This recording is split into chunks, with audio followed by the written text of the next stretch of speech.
Okay, Bismillah ar-Rahman ar-Rahim. Right, let's continue with what we were talking about yesterday.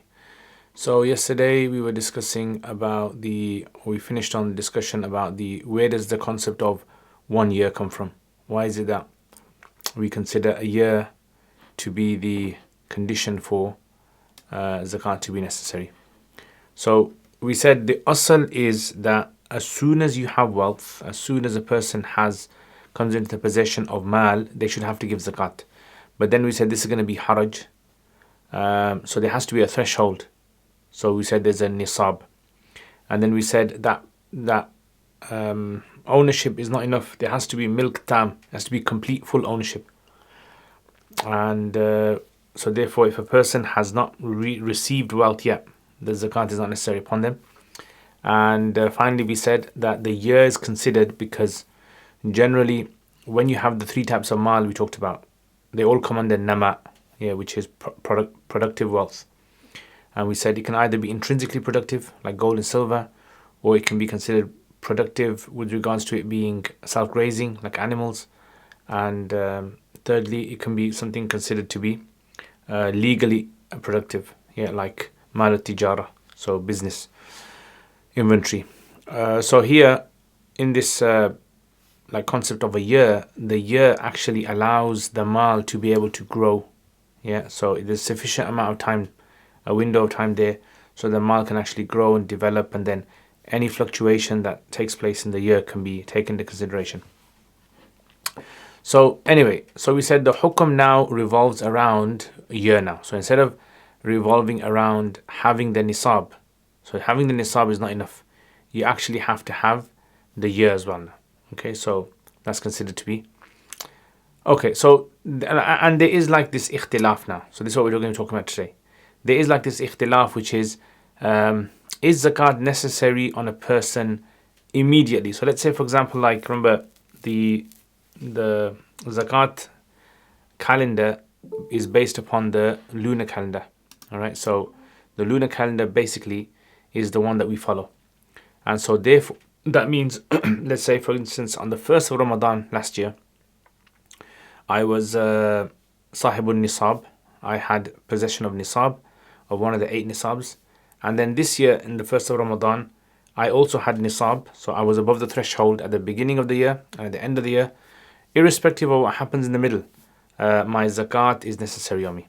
Okay. Now, there is obviously an ikhtilaf between the Hanafis that if it dips below the threshold in the year, does it fall and drop or not? So Imam Zufar says it drops. Others say it doesn't drop. And then everyone agrees if it goes below 0, goes into the minus, then the nisab actually drops. The threshold drops, sahib nisab drops. And the next time that the amount of wealth that a person has peaks over the nisab threshold, then the 12-month timer will start again now. Okay, so is zakat now necessary as soon as a person has that wealth? So on the 1st of Ramadan, if I have that wealth, do I have to execute my zakat? Do I have to give my zakat, discharge my zakat immediately, or do I have until death? So here is where there is an ikhtilaf between the Hanafis in this particular masala. You have various aqwal that have been reported, not in Zahir Riwayah, but in Ghair Zahir Riwayah. From Abu Hanifa, there's a qawl that it should be given immediately. And there is a qawl from Imam Muhammad that says that if you don't give it immediately, the courts can actually reject a person's testimony. So a person's testimony can be dismissed in court, like any testimony. A person will lose the status of their testimony being accepted in court if they're found not to give their zakat on time. That's what Imam Muhammad says. And Imam Abu Yusuf rahimahullah, he has a qawl which has been reported that he says that no, it's until death. Now this is a bit strange because when it comes to Hajj, Imam Muhammad rahimahullah, he says the opposite, and Imam Abu Yusuf says the opposite. So basically, Imam Muhammad rahimahullah in Hajj says if Hajj becomes necessary on a person, when does Hajj become necessary? When a person has sufficient amount of wealth, man istata ilayhi sabila, has sufficient amount of wealth, azad or rahila, to get them to Hajj in the days in which the caravans go. So nowadays we don't have caravans going, we have flights going. So in the days in which the flights go, if a person has the wealth and doesn't go, Hajj is necessary on them. But Imam Abu Yusuf says they have to do it immediately. Yeah. So if they don't do it then, they'll have to the next year. So whenever, basically, ASAP. Whereas Imam Muhammad rahimahullah, he says no, it's actually you call it tarahi, meaning that you can delay all the way until death. Death is where you'll be sinful if you don't do it at death time. So this is where there's a ikhtilaf in this. Now later Hanafis, like for example Imam Karhi, so it's important to learn about the later Hanafis, especially the Hanafis that came in the late 200s and in the 300s. Yeah, these are very important Hanafis because we call these Hanafis the Mashaykh. These are not the Mashaykh, these are. And these are the guys who actually have, like Sheikh Suhail Hanif says, they seem to have an oral transmission of the madhab that's not in written form. Yeah, so these guys had an oral transmission of the madhab, and that's why learning their books and understanding the works that were written in the late 200s and in the 300s is extremely important if you want to try and understand like a very authoritative position on the Hanafi school. That's why I would definitely highly recommend people reading Mukhtasar of Karhi with the commentary of Imam Qudoori. Imam Qudoori's got a commentary on there. Yeah, if you can get your hands on that, buy that. And the commentary of Mukhtasar al-Tahawi by al-Jassas, that's also very important as well. And then you also have other smaller works that have been written by scholars that have been published recently, that have been published by these bookstores in Turkey. So going back to this then, so the later Hanafi Karhi takes the position of Imam Muhammad, and he says you have to do it immediately. Wajib al-fawr, yeah, immediately. And Imam Abu Yusuf rahimahullah, he says, Imam Tahawi, he says no, it's on tarahi. So there seems to be an ikhtilaf between Karhi and Tahawi. Now Karhi and Tahawi were at the same time, but they were not in the same place. Karhi was in Iraq and that area, the east, whereas Tahawi was in Egypt, obviously. Yeah, so this is why their positions differ on certain masail as well. So it's important to understand geographically where the scholars were actually located in order for us to understand possible reasons for why there was ikhtilaf as well. So that's what Tahawi says. And later scholars like Imam Shurun Bulali, who came much later, obviously, and others have actually said that the then tasheeh means they have given fatwa on the qawl of Tahawi, yeah, the position of Imam Abu Yusuf, that the tarahi is actually the stronger position on this issue. Yeah. Do you know where you can purchase from? At the moment, all places are out of stock. That's the unfortunate thing. Yeah, all places are out of stock at the moment. But you try to contact Ismail Bookstore. So Maktaba Ismail Bookstore is run by a Maulana who's actually is originally from Pakistan, from Makkah, born and bred in Makkah, and he is an imam in the UK. So he has a Maktaba bookstore that's opened, and he has a lot of really good books that he comes out with. So if you check it out online, he's got some very good books that you can probably purchase. So the prices are okay. Try to get a copy from Tahawi, but they said they'll try to stock it next year. Yeah, that's the problem. Yeah, with a lot of these books, as soon as they come out, my advice would be, if you got the money for it, get it. Yeah, definitely. Some of these are a bit expensive as well, but because once they are out of print, it's very difficult for you to wait for the next batch. Okay, so going back to this then. So Izan Tarahi. So this is why like it's very important, if you want to study Hanafi madhab very well, you need to know who said what, why did they say it, and what was the reasons for why they said it for. Yeah. So Karhi is very significant. He's instrumental when it comes to these kind of 300s, the 4th century, 300s aqwal. Yeah. So he's got some important aqwal that are recorded in Hidayah. Yeah, so ثم قيل هي واجبة على الفور. Yeah, so these are considered to be wajib al fawr. Yeah, that zakat is necessary immediately, as soon as the time comes in. لأنه, what's the reason? He says because لأنه مقتضى مطلق الأمر. Yeah, because he says, the argument that he says is that if Allah says Atu Zakat, that means that Atu Zakat means it applies immediately. Yeah? So like if Allah is saying to us, pray Salat, we would understand from that straight away pray Salat. Yeah? So this is why he says that in the annahu, meaning the fawr, is the muqtada, is what's necessitated with mutlaq al-amr. Mutlaq al-amr means with the amr in and of itself. So with the command that comes from Allah, just looking at the command itself, this is what we would understand. Now, you see, this is where like an i'tirad is raised by some of the late Hanafis. For instance, like Shurumbul Ali and others, they raise the i'tirad and say, well, look, if you're saying mutlaq al-amr necessitates that it's supposed to give done immediately, then why is it that in salat you don't say a person has to pray their salat as soon as the salat time starts? Like let's say Dhuhr starts at 12 o'clock. No one says you have to pray at 12 o'clock. In fact, you don't even have to pray at 1 o'clock.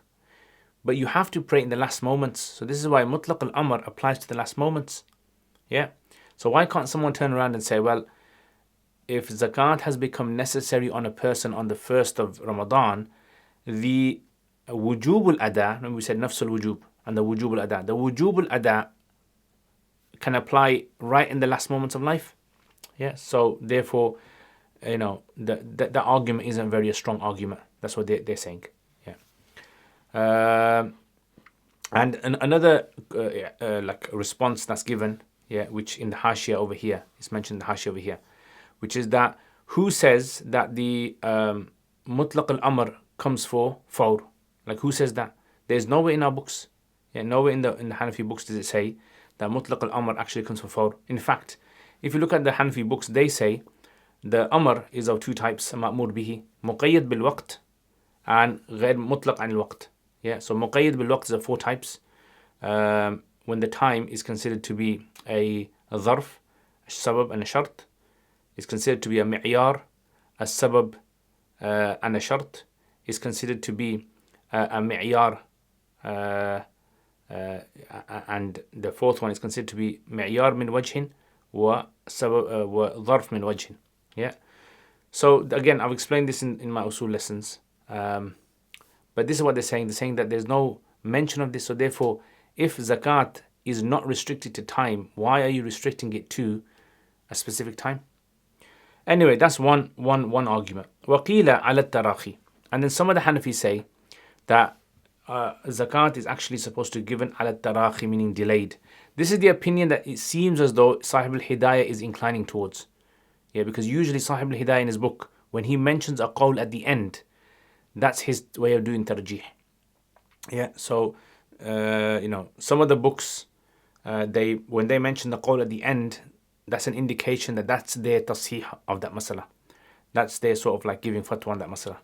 And other books, when they mention the masala at the beginning, like Fatawa Qadi Khan, when he mentions the masala at the beginning, that's the one that he gives preference to, and others at the end. So he says, why take the position of tarahi, of delayed? He says, لأن جميع العمر. He says, because all of life, so let's say I live for, let's say 60 years. So all of my life is waqtul ada. Yeah. So in other words, because zakat is not restricted to time, like salat is restricted to time. Yeah. And just like in usul, you guys have learnt that amr is of two types, ada'an wa qada'an. Yeah. So ada is taslimu aynu ma wajib alayhi, and qada is taslimu mithl ma wajib alayhi. Yeah. So that's why they're saying that basically zakat doesn't fall under these categories. There's no concept of qada zakat. Yeah. So that's why, where do you get this idea? لأن جميع العمر, entire life is a window of payment of zakat. لهذا, and so what's a proof to prove this? Do we have a proof to prove this? Yeah, because remember, we said this many lessons ago. We said fiqh is a demonstrable science. In other words, if you come out with the theory in fiqh, you should be able to demonstrate it time and time again and get the same results. Yeah, just like any science. Yeah, so if you have a particular science like biology or chemistry or whatever, mathematics, and you say, okay, 2 plus 2 equals 4. 2 plus 2 is always going to equal 4. So the same thing applies over here. So this is what sometimes in fiqh the fuqaha will do. They'll come out with their theory. So this is the dalil, the rational argument. لأن جميع العمر وقت الأداء. Okay, is there any sort of like example in fiqh that can support this rational argument? He goes, yes, there is. لهذا لا تضمن بهلاك النصاب بعد التفريط. Yeah. So لهذا لا تضمن. So لهذا لا تضمن means that for this reason that a person will not be considered to give compensation. Yeah, Daman means a person is obviously liable to give compensation. A person will not be liable to give compensation بهلاك النصاب when all of his nisab is destroyed بعد التفريط after being lazy in giving zakat. So let's say for example 1 year has gone by now, yeah, and I have £1,000 in my bank account. So from £1,000 I'm supposed to give 2.5%, 25 pounds, yeah. So what's happened is I've just been lazy. I haven't been taking any measures to give my zakat, and a few months have gone by, and what's happened is I've lost all my nisab. The threshold has gone, lost it. Do I have to give zakat?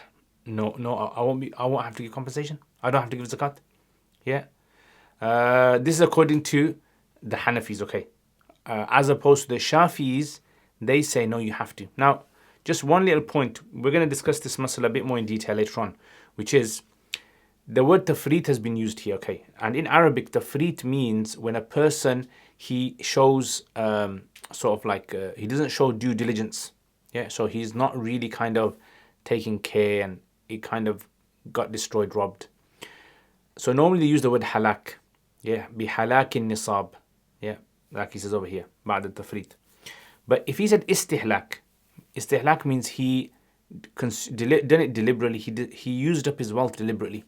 So if I, for example, like 1 year's gone by, I've got £1,000. I'm supposed to give £25, but I went and started buying stuff for myself. That is called istihlak. That's where I would have to give zakat, even though I've used up my wealth. Yeah. So in other words, the Hanafis differentiate between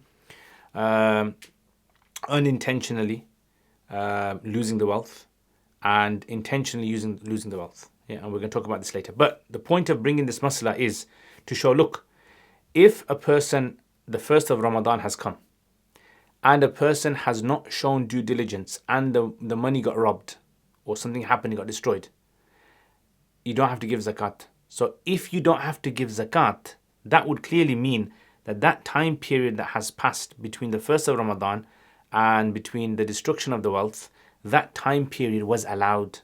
Yeah, because if that was not allowed, then zakat would have been, daman would have been necessary, zakat would have been necessary on the first of Ramadan, irrespective of what happened to the wealth after that. Does that make sense?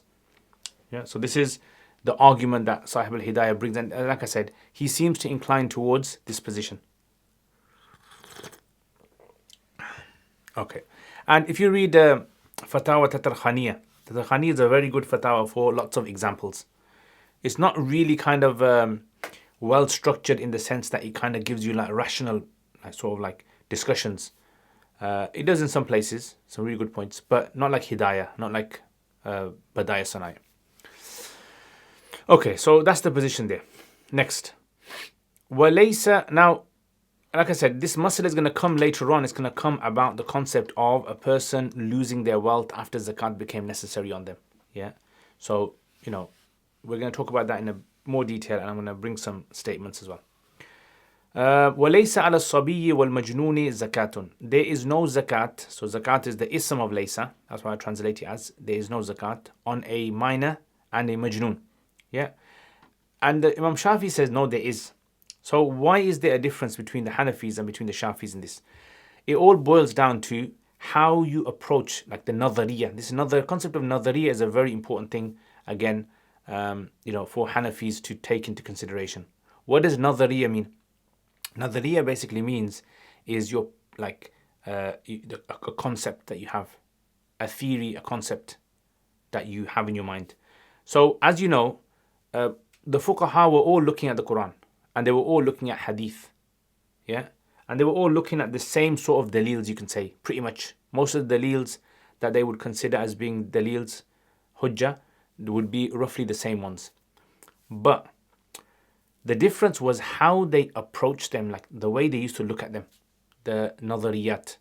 So, for example, like if I say to you, okay, mal, does a person have to give zakat if they have £1,000,000? And if you said, well, are they hur, are they Muslim, are they aqil, baligh, have they had the money for, have they had the nisab for a year, blah, blah, blah, all of that. And you say yes. And you say, okay, then they have to give zakat. But what is mal though? That's the question we need to ask. What is the concept of mal in Hanafi fiqh? Like, is electricity mal? So, we have electricity in the house, and I pay for electricity. Then am I paying for mal? What does that come under? If I pay the electric company, am I doing a transaction here where I'm actually buying a commodity and giving? Or am I renting something off them? Does electricity come under rent? How do we deal with this concept of mal? Or for example, like nowadays when it comes to Bitcoin, cryptocurrency, does that come under mal? Does it come under something else? So these are called nadariyat. So nadariyat are very important, especially in modern days. Many scholars have actually written on this extensively. And one of the scholars who has written a lot on this is Sheikh Mustafa Ahmad Zarqa. So Mustafa Zarqa was a Jordanian scholar, and he was a famous Hanafi faqih, and his father was also a famous Hanafi faqih as well, who was Ahmad Zarqa. Yeah, reading their books is very, very important, extremely important, I would say, in trying to understand like different approaches in fiqh. So he differs with like normal fatwa you might see from Indian subcontinent. He differs on certain issues. But he's written some very excellent works on this. So one of the works that he's written is a book called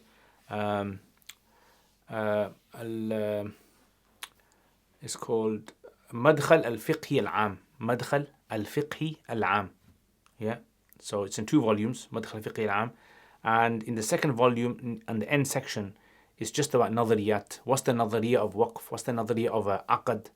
A concept of a contract. What's this concept? What is a contract? How do you understand the concept of contracts in today's time, etc., mal, and so forth. So it's a very useful sort of like book to read. And I actually first came across that book in Mufti Taqi Usmani's house. Yeah, so I went once with my teacher, and then he mentioned it over there. So it's been very I've been using a lot. Okay, so he says so Imam Shafi, look at his nadariyah. Imam Shafi's concept is he believes zakat is an obligation on wealth intrinsically, meaning it's to do with wealth. The obligation is to do with wealth, not with a person. The person is secondary, the wealth is primary. Whereas the Hanafi say no, they say the person is primary and the wealth is secondary. So what's the difference between these two then? So the Shafi say that if the person is a majnoon or a minor, that doesn't matter, they still have to, zakat still has to be given from their wealth. Because we look at the wealth itself, not the person. Whereas the Hanafi say no, that majnoon and the minor don't have to give zakat because primarily we look at the person. Does the person qualify for the hukum shari, the taklif?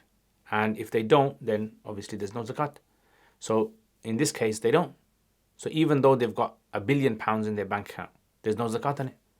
Yeah. So this is why now there are certain things, for example, like Imam Shafi did. So Imam Shafi, for instance, like فَإِنَّهُ يَقُولُ هِيَ غَرَامَةٌ مَالِيَةٌ. Yeah. So this is like a monetary sort of. Gharama normally is translated as a penalty, but it's not really a penalty in the sense because it's an ibadah. So gharama maliyah, this is a sort of like a monetary sort of outgoing, you can say, that's necessary. فَتُعْتَبَرْ بِسَائِرِ الْمُؤُونَ. So therefore it's considered with all the other monetary burdens. So mu'un is a jam of mu'una, which means a burden. So let's if you scour the whole of fiqh and take out all the masail that are to do with mal, burdens of wealth. So for example, like a man has to spend on his wife, that's called mu'unatul nafaqa. So the maintenance he has to spend on her. So like for example, nafaqatul zawja. So if there's a man, whether he's an adult, whether he's a minor, whether he's a child, the wife still has to be given nafaqah.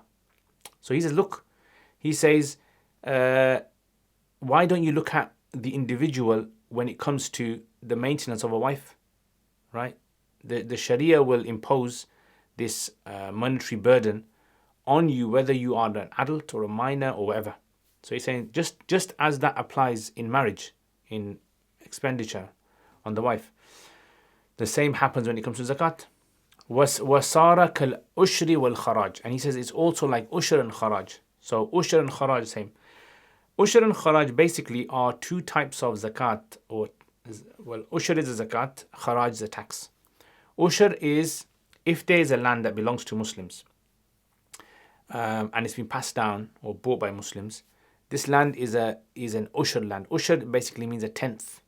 So what happens is anything that you grow on that land, like in your back garden, for example, if you grow something, then you have to give zakat on it. Imam Hanifa rahimullah says you have to give 10% of anything you grow. So if you grow apples in your back garden, or if you grow parsley, or if you grow tomatoes, anything, you have to give 10% of that, you got to give in zakat, or its monetary value. Sahibain say no, it has to reach a certain threshold. We're going to talk about this in detail when we come to the chapter of kharaj and Usher. That's Usher days, and only Muslims do that. Kharaj, on the other hand, is a special tax that's on land of anything that's grown on a specific type of land. And that land is basically land that has been taken from the non-Muslims and then it has been divided. Yeah, so it's either kept with the non-Muslims or it's been divided and given to Muslims. This land is called kharaj land. Kharaj is sort of means like produce. So anything that's grown on that land, there's a specific tax that's levied on that land, right? So you have to give. Whoever owns it, whether it's a Muslim owns it, non-Muslim owns it, you have to give that. So he says, look, he says that the Usher zakat and the kharaj tax, these are two types of monetary burdens that are considered to be necessary irrespective of who the individual is, whether it's an adult or etc. So this is the examples that are brought to prove that zakat is gharama maliyah. Does everyone understand this concept? Yeah. Again, this, like when a student trains their mind into thinking like this, what happens is we start to see things in very sort of like clear. There's more clarity in how we look at Masail in modern days. For instance, like limited companies. So what's the hukum of limited company? A limited company is basically an entity that is a non-human entity that is considered to be possessing wealth. So there's a big problem with this because technically, according to the classical position, this should not be allowed. Limited companies should not be allowed because limited companies are there's no sort of like way of trying to regulate it. Yeah, no one can be held responsible. There's no accountability. So, for instance, like normally, if a person sort of like earns money and has got money, the government can hold that person accountable for anything. Yeah, if they rip someone off, or even if they owe zakat or etc. But with a limited company, you can't sue the limited company. Yeah, you have to sue an individual.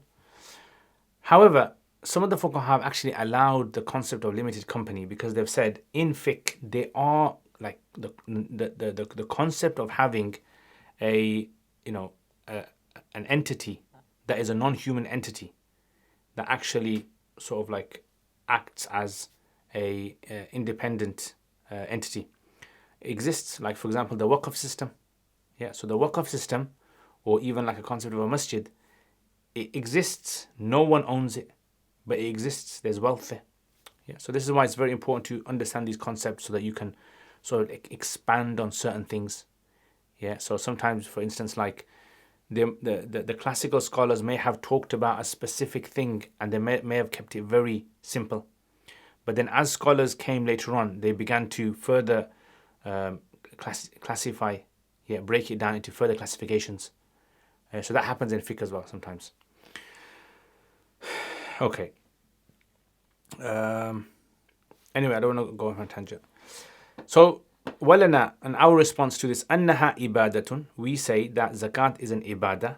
All right, that's our first number. So we look at it as a way of looking at the ibadah. Imam Shafi seems to look at it more as it being more similar to like a tax, although it's not a tax, but he kind of like frames it as though it's a kind of tax. أنها ibadah, and because it's an ibadah, فلا تتأدى إلا بالاختيار. Yeah, so ibadah cannot be done without there being free will or choice on behalf of a human being. Yeah, so for example, like, salat is an ibadah. Salat cannot be done unless a person has a choice to do it or not do it. Yeah, and it can't be forced. Like, you can't have a person where that person is considered to be right. It just has to be done. Yeah, like for example, obviously you can't imagine it with salat, but I'm just trying to think of an example of something where something has to be done. Zakat is obviously the example that Shafis give, which is like, the government can actually forcefully take the zakat out your money. So if you had money in your bank account, they could literally just dip into your bank account, work out the zakat, take it without even you. Yeah. So we're saying, Hanafi say, no, you can't do that, because that would go against the whole concept of free will. Free will in Islam, not free will in the concept of being able to move your limbs and all that. فَلَا تَتَأَدَّى إِلَّا بِالْإِخْتِيَارِ. So ibadah cannot be performed unless there's an ikhtiyar. You have to be able to make a choice if you want to get up for Fajr or not. You have to be able to make a choice. So why is this for? Why do you have to make a choice? تحقيقا لمعنى الابتلاء. In order to impose, in order to apply the meaning of this universal test from Allah. So this big test that we have from Allah, are we going to obey Him or not? لِيَبْلُوَكُمْ أَيُّكُمْ أَحْسَنُ عَمَلًا. Yeah, so this ibtila can only happen when a person has a choice of this. Yeah, and obviously choice is based upon aql. So a minor doesn't have complete aql, so he can't make a proper rational choice. That's why, even in the West, in court systems, they even say that a child does not have the ability to make a choice, so they can't vote or they can't do. Obviously nowadays with this new, transgender thing that's unfortunately happening, where they're actually allowing them to make their own choices. But technically, legally, they can't make their own choice for this. So this is why he's saying تحقيقا لمعنى الابتلاء لا اختيار لهما لعدم العقل, because there's no aql for the minor, complete aql we mean, and for the majnoon, again there's a disturbed aql. Yeah. Okay, so we've answered the issue. This is why we don't consider it to be gharam maliyah. We consider it to primarily an ibadah. بخلاف الخراج. Yes. Okay. How do we respond to the kharaj issue? So Usher is the same. Usher is an ibadah. That's why it can only be done through ibtila. Right? You have to give a person a choice. Kharaj is different, because kharaj is actually considered to be a burden of the earth. Mu'unatul ard. Yeah. Mu'unatul ard basically is that this is primarily to do with the land itself. Now, this is like a big topic in itself as well, the importance of land in a Muslim country. Yeah, and there's like chapters dedicated to this. For instance, like Ihya al-Mawat. So Ihya al-Mawat is another section which is very important to, owning a land and growing on there. Even in this country, you'll be surprised. In this country, you can actually, become an owner of a land. So there are certain areas in the UK where people are not growing anything, and there's a law which says that if you go to a specific area land and you put your sign up and you stay there for a certain number of years, and you can prove to the government that you have been there and no one has, has objected to your claim, then the government will give you the lease of the land. So this is a concept. Maybe they got it from the Muslims. Who knows? Most likely they did. So we say the same thing applies to kharaj as well. It's a mu'unat al-ard. وَكَذَلِكَ الْغَالِبْ فِي الْعُشْرِ. Now, Usher is a bit different. Like I said, Usher is an ibadah, isn't it? But he says, well, technically, it's actually a mu'una of the land. وَمَعْنَى الْإِبَادَةِ تَابِعٍ. So in other words, Usher is a bit different from normal zakat. Usher, technically, it's the burden of the land. Whatever's grown, you have to give zakat on it. But the ibadah meaning is still there, but it's secondary. So it's kind of like shifted now, where the ibadah meaning is given second preference over here. So that's why we say in Usher is treated like that. So anyway, we've responded to Imam Shafi on this sort of like issue over here. Okay. Now, next masala. So just to summarize, what did we just say over here? So what we said basically was, why is it that Imam Shafi rahimahullah is saying that a minor and a majnoon has to give zakat? And we say, no, minor and majnoon doesn't have to give zakat. It's because Shafis are looking at zakat as being primarily a legal burden of the wealth. This is a burden, this is a legal ruling imposed on wealth. Whereas we say, no, it's actually a legal ruling that's imposed on the human being. And that's why the human being comes first, we say. And in order for the human being to come first, the human being has to be able to do ibadah. And that ibadah can only be done when there's ikhtiyar. And you can only make an ikhtiyar if you have the concept of test. And that can only happen with aql. Yeah, so you see how the Hanafi sort of like, they link each point like a domino. Yeah, they link each point, and eventually you come back to the whole concept again, which we were saying when we said the whole concept taklif, la yukallifu Allah nafsan illa wus'aha. It all boils back down to this. And the kharaj and the other issue, those are two separate concepts which are primarily to do with land anyway. Okay, now, all right, so let's say there's a majnoon now. And this majnoon, when we say someone is a majnoon and the person does not have to give zakat, they don't have to pray salat. What do we mean by this? To what extent is a person majnoon? Because medically, there could be a person who is majnoon, terminally majnoon, clinically insane, a person who is just temporarily insane, and taking medication, and they can sort of like, live and understand things. So this is something the fuqaha were discussing as well. So they said, for example, they all agree that if there's someone who is an absolute majnoon, you call it junoon mutbiq. So junoon mutbiq is someone who is just permanently in a vegetative state. They can't understand, or they'll never get out of it. And then you have the majnoon or the junoon tari. So he says, lo afaqa, if a majnoon person was to regain senses, fi ba'd as-sana, in part of the year. Yeah, so for example, a year is obviously 1 year, from Ramadan the first to Ramadan the first. That's 1 year. So if a majnoon was to gain consciousness in part of the year, does he have to give zakat or not? So according to Imam Abu Hanifa rahimahullah, so here he hasn't mentioned all the ikhtilafat, I'll show you the ikhtilafs.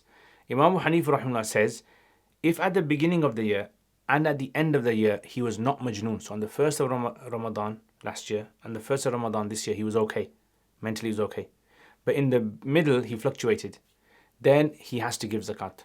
Yeah, so he just says basically as long as beginning was there, end was there, because that's the two times where the Sharia looks at threshold. That's one. Number two is Imam Abu Yusuf rahimahullah.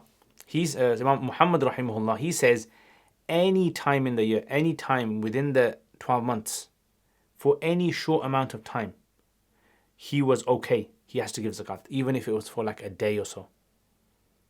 That's Muhammad. And then third is Imam Abu Yusuf. Abu Yusuf says you look at the majority of the year. A majority is obviously more than 6 months. So as long as more than 6 months he was okay, then he has to give zakat. And if more than 6 months he was in the state of junoon, then no zakat. Yeah. So again, 3 ikhtilafs over here, and he brings the Abu Yusuf one. He says, "Lo afaqa fi ba'd as-sana, fahuwa bimanzilati ifaqatihi." This seems to be the Imam Muhammad's qawl. Fi ba'd ash-shahr fi as-sawm. So he treats this like being, healthy, mentally well, in part of the Ramadan. So in Ramadan, the same question applies over here. That if in the month of Ramadan there was a person who was majnoon for 29 days of Ramadan, and the last day of Ramadan he was okay, does he have to fast the whole 29 days? So the Hanafi say yes. Majority of them say yes. Yeah, because they say, "Man shahida minkum ash-shahr falyasum." Whoever witnesses the month has to fast, and he witnessed 1 day of the month, so therefore the whole month applies to him. Yeah, so you don't look at day to day over there. Unlike salat, yeah. So salat, obviously is to do with Fajr and Zuhur and Asr. Yeah. So if you were majnoon in Fajr, and then Zuhur, and then Asr, then Maghrib, then Isha, and you were okay for part of the day, all the other salats, you don't have to pray, because you're not in the right state. So this is the sort of like what we call this a nadhir, a tanzir. So in fiqh you have a mithal and you have a nadhir. A mithal is an example that resembles the mas'ala you're talking about in a lot of ways. Yeah, majority of there's a resemblance. So I would say, let's say 70% it resembles the mas'ala. And then a nadhir is a mithal that represents the mas'ala but only in a small fraction. Yeah, so it only represents the mas'ala with regards to, like, let's say 5% or 10% of it resembles. So this is why you'll find this in the books often. They'll say hada mithalu kada. It means this is something which resembles this in a lot of ways. And they might say hada nadhiru kada. This resembles this in. Yeah. So let's say, for example, like I'm talking about, I don't know, someone has a ring on in their finger, and I say, okay, if a person has a ring on their finger and they do wudu, they have to remove the ring or let the water get underneath it.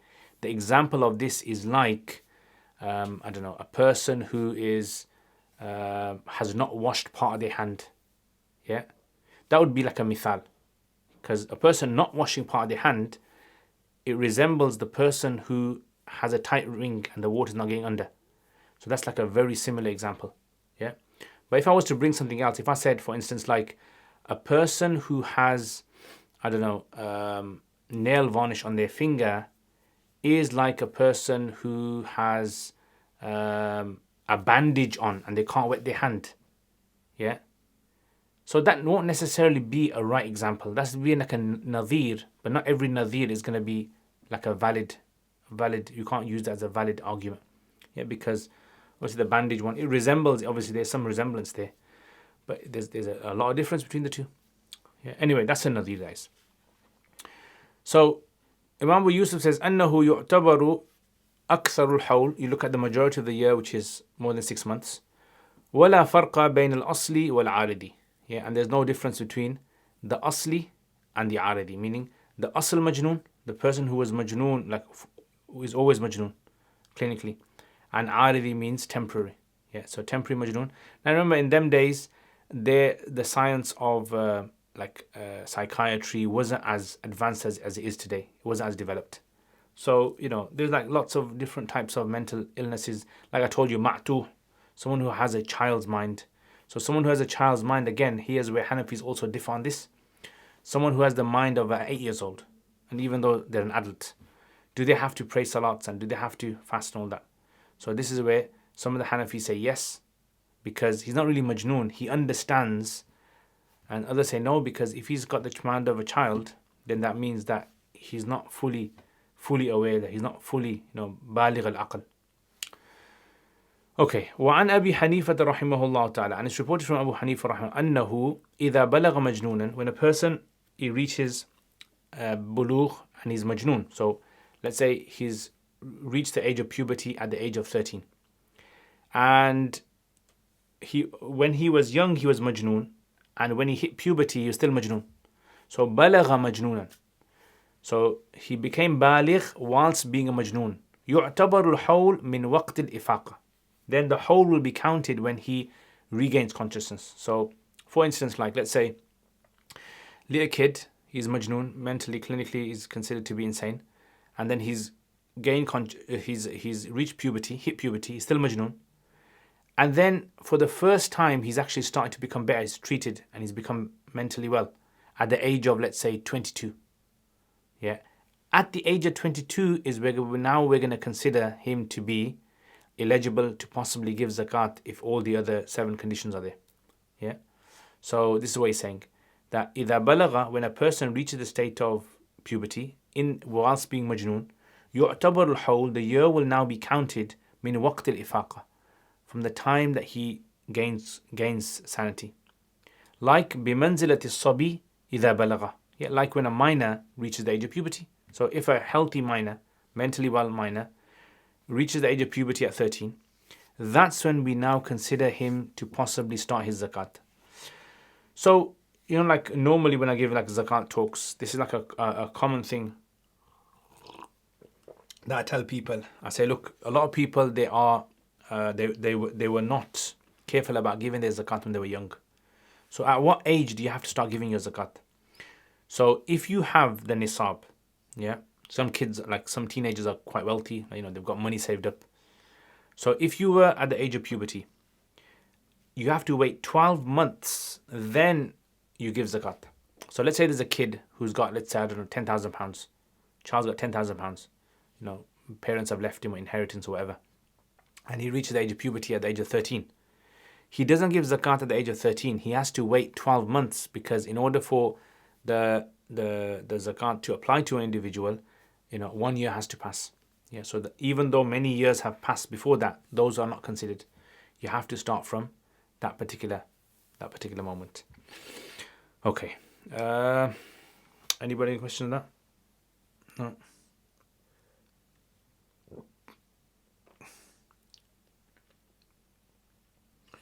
Okay. Just wanted to see if there was anything else. Next, وَلَيْسَ عَلَى الْمُكَاتَبِ. So now, this is where Imam Qudoori now discusses the concept of the slave now. So there's 4 types of slave that you need to know about. Okay. There's a full slave. We call this a raqiq. Yeah. So a full slave, number 1. Number 2, we call it a contractual slave, a mukatab. Yeah. So a mukatab, contractual slave, is where the slave has made a financial agreement with the master that if they pay off by a particular date, then they'll go free. Yeah. So their freedom is attached to payment of a specific amount of wealth, called a mukatab. Number 3 is what we call a mudabbar. Mudabbar is from the word tadbir, where the master says to the slave, if such and such event happens, you're free. Yeah. And usually they attach it to their death. If I die, you're going to go free. Yeah. So this is called a mudabbar. And then for number 4, you have an walad. So walad is a slave woman who the master has had sexual intercourse with. She's given birth to a child, and the master has claimed the child to be his. So it's important to remember that. Slave woman, master has an intercourse with her. She's given birth to a child, and the master has claimed the child is his. If this happens, the slave girl now is given a new status, which is called al-walad. And that means that she will now become free when the master dies because of the child. So the child's free because he belongs to the master, and that's his son. And the slave woman will go free as soon as the master dies. She's now free now. So these are 4 types of slaves, okay? Everyone understand those 4? Shall I repeat them again? You got them? So these are important to understand if you want to understand like these kind of masail. Okay. So he says the mukatab, right, the contractual slave, let's call him the contractual slave. Laysa ala al-mukatab zakat. Does the contractual slave have to give zakat? The reason why the contractual one is mentioned out of the other 4, other 3, is because the one that's a mukatab, he has now gone out and started to earn. Okay, so let me just tell you a little bit about slaves so that we can all be on the same page. So in Islam, slaves can only become a slave, according to the Hanafis, is when there's captured in war. So when a person's captured in war, they become a slave. And then if that slave is a woman and she gives birth to a child which is not claimed by the master, that child will also be a slave as well. Yeah, and so forth. Then this slave has to be treated like a family member. Yeah, so you're not allowed to abuse the slave, beat the slave. You got to feed them, clothe them. It's like a family member, an extra family member. But the slave does not own anything. Anything that the slave goes and earns is going to belong to the master. So you have slaves which are permitted, right, to go and buy and sell. Yeah. So this is what you learn in the chapter of Hijr, or Hajar. So in the chapter of Hajar is basically where minors, majnoons, and slaves, 3 types of people, minor, majnoon, and slaves, can have legal restrictions put on them from buying and selling. So that's an important thing to understand. And then the other thing is, when you have a slave that can buy and sell, this slave that can buy and sell can sometimes like collect money, but that money will always go back to the master. It belongs to the master, unless the slave has incurred so many debts that he has more debt than the value of his neck, they say. Yeah. So let's say the slave is worth £1,000, but he's incurred buying and selling. He's incurred debts that exceed £1,000. Then whatever the slave earns is not going to belong to the master, because now that has to be used to pay off the debts. Okay. When it comes to a mukatab, right, a mukatab is allowed to buy and sell. That money temporarily belongs to him, the mukatab, but in the long run, it actually is going to go to the master. That's why they bring the masala of the mukatab here and not the others. So laysa al mukatab, there is no zakat necessary on a mukatab, right? Why is this for? Even though he's earning money, even though he'll be buying things, right? Why is there no zakat on him? He says, لِأَنَّهُ لَيْسَ بِمَالِكٍ مِنْ كُلِّ وَجْهٍ, because he's not a, remember we said milk tamman, remember one of those conditions, milk tam. He doesn't have milk tam. So he's not a malik in all aspects. Yeah, so he's not a malik in all aspects, meaning that he's not like a free person where he has full reign of his ownership, yeah, of owning things. So he's not an owner in every aspect. How do we know this? We know this because وجود المنافي وهو الرق, because there still exists partial slavery inside that slave. So in other words, let's say this slave, the master, I have a slave, for example, and I say to my slave, right, if you can pay me £10,000 by the 1st of December, you're free. So if the 1st of December comes and he doesn't have the money to pay me, then he returns back to his original state, which was raqiq, like a full slave. So the Hanafis say that's proof. Him being able to return back to his original state is proof that he's not a full malik. He's not a malik, 100% malik. Yeah? Because if he was 100% malik, then there'd be no possibility of him remaining a slave. That's why he said, لِوُجُودِ الْمُنَافِي, because of the existence of something which is contrary, وهو رق ولهذا لم يكن من أهل أن يعتق عبده. And this is also why, so this is another argument, and for this reason, this is like what we call like a natija, yeah. So this is like an outcome. What is the outcome of him not being a full owner? So the full owner, remember, what if I ask you this question? What makes you an owner of something? This is an important thing to understand. Yeah. What makes you an owner? So you've got a mobile phone, for example. What makes you an owner of that mobile phone? So the Hanafis say ownership is to do with tasarruf. At-tasarruf al-kamil.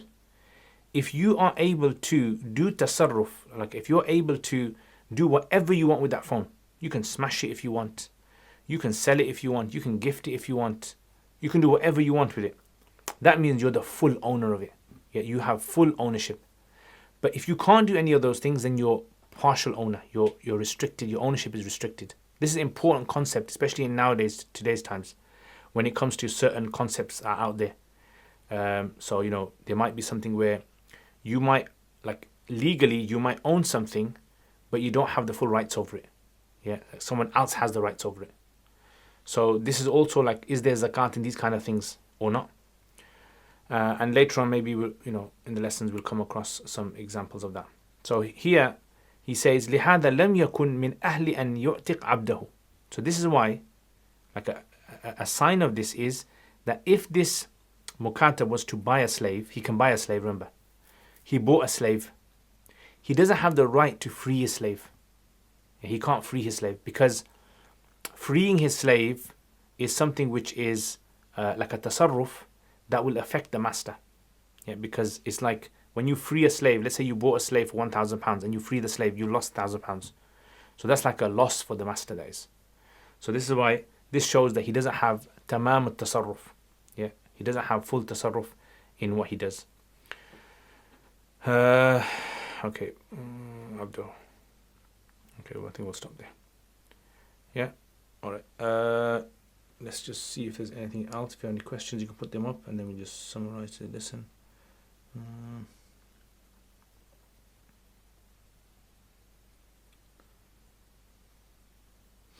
Okay, just one correction I want to make. When I said Imam Tahawi was on the position of Tarahi, yeah, it was actually Imam Jassas. Okay, Jassas. So Imam Jassas is on the position of Tarahi. I'm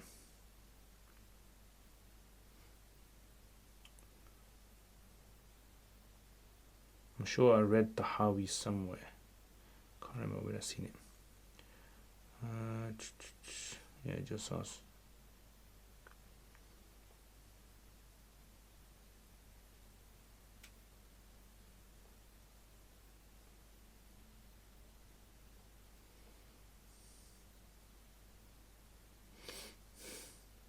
Okay, the discussion of the ma'tuh masala. If you want to look up the discussion of ma'tuh masala, then Radd al-Muhtar actually has matlabun fi ahkam al-ma'tuh.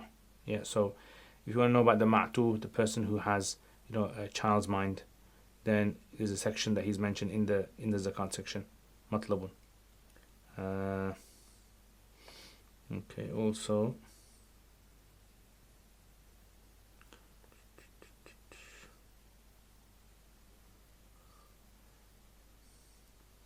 Okay, Fathul Qadir.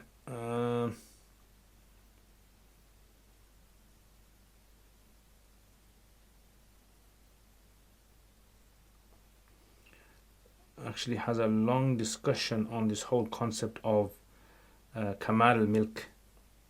Yeah, the milk term, Kamal milk. It's quite detailed.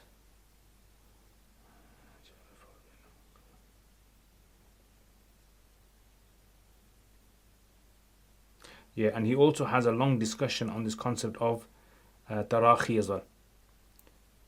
Yeah. Yeah, so you can check there. There's like really good discussion, and I didn't bring it in here because it's just too long. Is anything else? Okay. Is the Mukata's money incomplete ownership also because it is a debt to his master as he needs to earn to pay him off? Yes, as well. That's also another issue as well. Yeah, definitely. So this is a debt, but it's not considered to be like a strong debt. So if you remember, yesterday I told you there's two types of debt: strong debt and weak debt. There's actually three types of debt. There's you can read this in Jawhara Nayyara has actually talked about this, and I think Shurumbulali, Shurumbulali has talked about this as well in Maraqi al-Falah. So there's strong debt, there's mutawassit debt, and there's a weak debt. Yeah, strong debt is in two things. We're going to talk about that when we talk about debts. So this wouldn't be considered to be a strong debt. Yeah, this is considered to be a weak debt. So this would not really affect the zakat issue. But yes, he obviously does owe his master something. Right. Let's go to summarize then what we did today then. So we said, قِيلَ هِيَ عَلَى وَاجِبَةٌ عَلى الْفَوْرِ. So this is like an usuli masala. Yeah, as you can see, like in the Hanafi books, you have like woven into the text, you have lots of masail which are clearly usuli masail. You have to be familiar with your usul. So, I would, if you're kind of like rusty on your usul, I would definitely encourage students to read books like Al-Mujiz by An-Nadawi. So Mujiz is a very easy to follow book. In fact, a lot of my 28 lesson usul course that I've made, a lot of that is based upon the structure of that. It's very easy to follow. And there's also, like, although it's not Hanafi, Al-Wajiz by Al-Zaydan, Abdul-Karim Zaydan. That's also easy to follow as well. Very nice to follow. It's in Arabic. So this concept of is zakat necessary immediately, ASAP? So we said Imam Muhammad says yes. Abu Yusuf has a riwayah says no. And then, there's like a flip opposite in Hajj. Then we said Karhi seems to be taking the immediate one, and then Jassas seems to be taking the Taraqi position, which Imam Hidayah seems to argue for as well, because he uses the argument that if a person was to delay their zakat and then they lost their wealth, they wouldn't be liable to give that zakat. And then we talked about the concept of so this like delayed zakat is something a lot of people ask.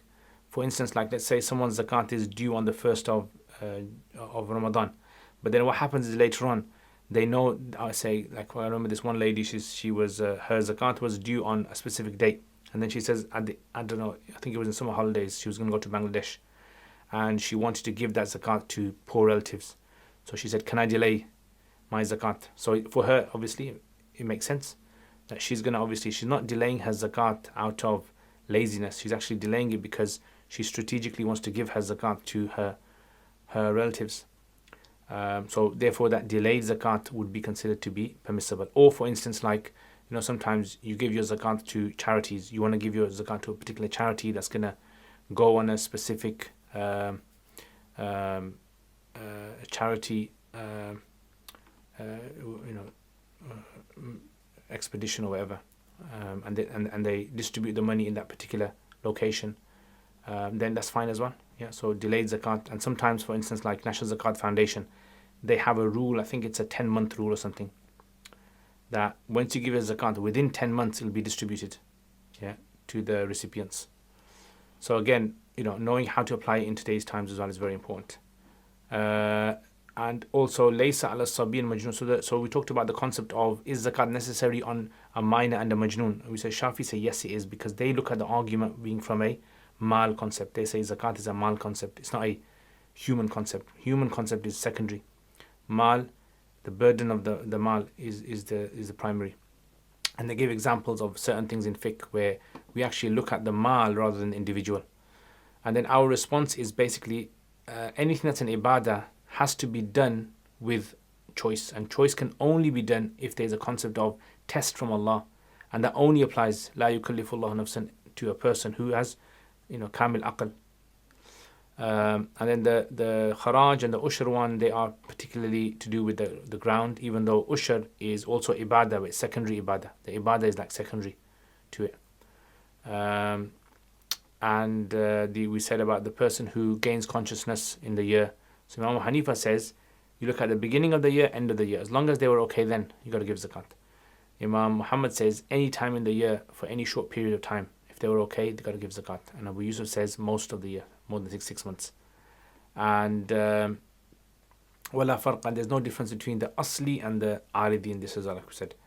And then we also talked about the minor who's a majnoon and then becomes, so Abu Hanifa says, their year will start when they actually become, regain their senses. And what about the mukatab? Does the mukatab have to give zakat? We said no, because the mukatab technically, although he is a malik, he's not a complete malik, 100% malik. He's like malik, let's say 70% malik. How do we know that he's not full malik? Because we know that first of all, he can actually return back to the state of slavery. So although he didn't mention that, the riq, he did mention riq, but some others have mentioned the concept that he can be reverted back to a full slave. And the main argument is that he can't free another slave. Yeah, so that shows that he doesn't have full tasarruf, he doesn't have full ownership in something. Yeah, and this is why, like, if you ever give someone something and say to them, like you say, some people will, you'll give someone a mobile phone, laptop, and you say you're not allowed to sell it to anyone. That means you haven't given them ownership of it. It's still yours then. Yeah, so it's important to remember that. Or, you buy something from someone and they say to you, you're not allowed to sell it to such and such people. Again, you have... the problem obviously arises in today's times where, because of legal condition clauses in contracts, the certain things, certain companies, you can't sell them. So you'll buy a company and you're not allowed to sell it to foreign, you're not allowed to sell it to, like at the moment, to, Russian investors. You can't sell to them. So these are like separate issues. Okay, any other questions? No? Alright, Jazakallah khair. I'll see you tomorrow, inshallah.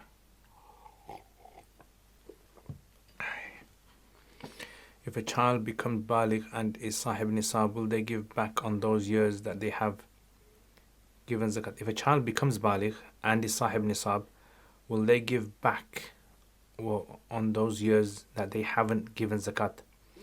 So remember we said, if a child reaches the age of puberty, so if they reach the age of puberty at the age of 13, and from day one, let's say they inherited a large amount of wealth, they had £10,000 in their account when they were 1 year old, and 2 year old, and 3 year old, and 4 year old.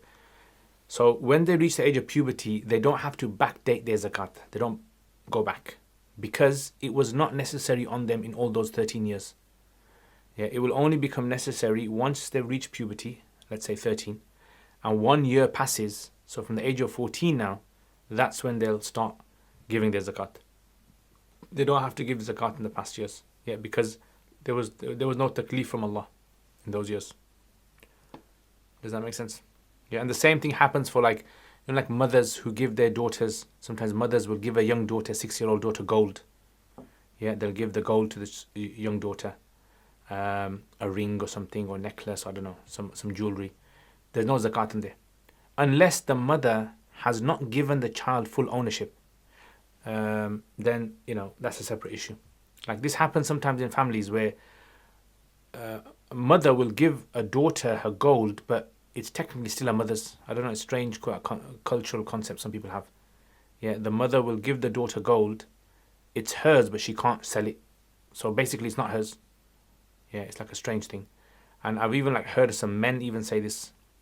Like one man, he said, "Oh, my wife's got this much gold," and I said she has to give zakat, but he says, "Oh, but it's mine though," and I said, "How is it yours? Like it's hers?"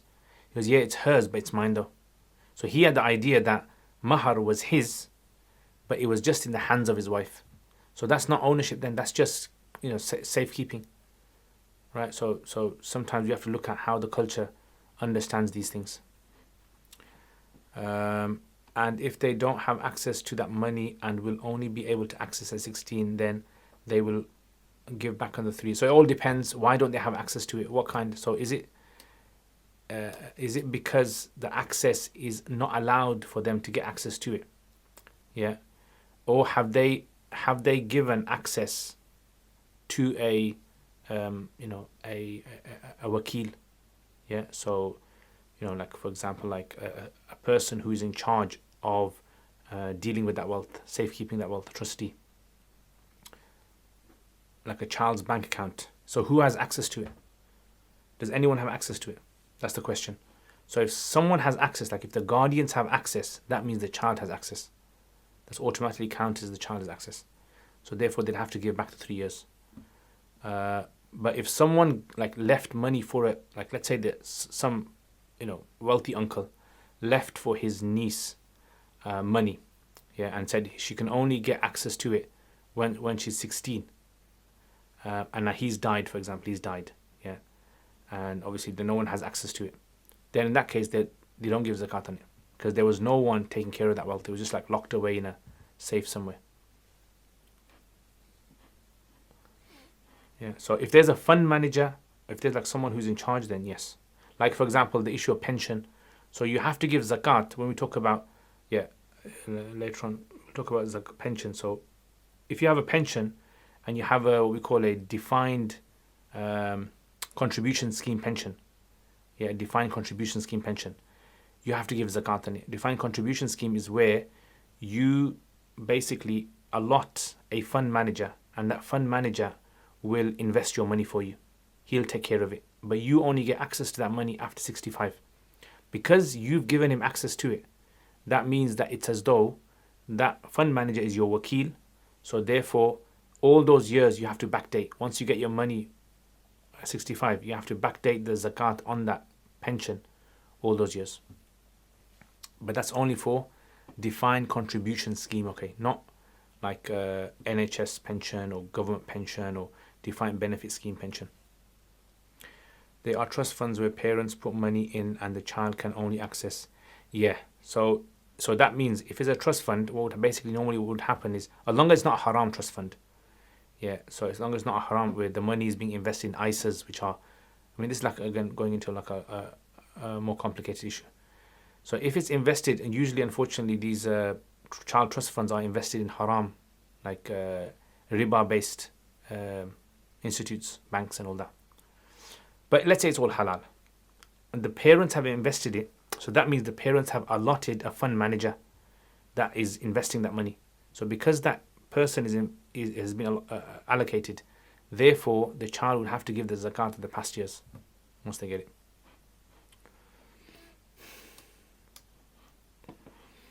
Okay. Yeah. Anything else? Okay. Take care then, inshallah. Assalamu alaikum.